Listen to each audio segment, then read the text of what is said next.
The following message is being transmitted at the request of the Los Angeles Police Department. At 7:30 p.m. Pacific Daylight Time, there have been multiple reports stating that various fireworks are releasing a highly dangerous gas that can hypnotize people into attacking others and trying to get them to become hypnotized too.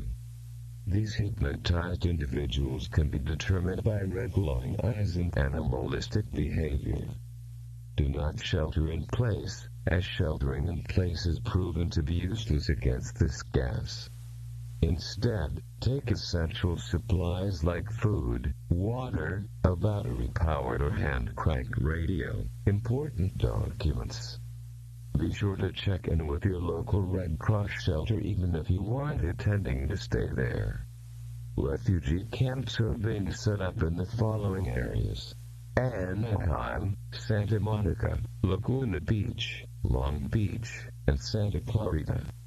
Continue to monitor your local media outlets for more information on this catastrophic situation.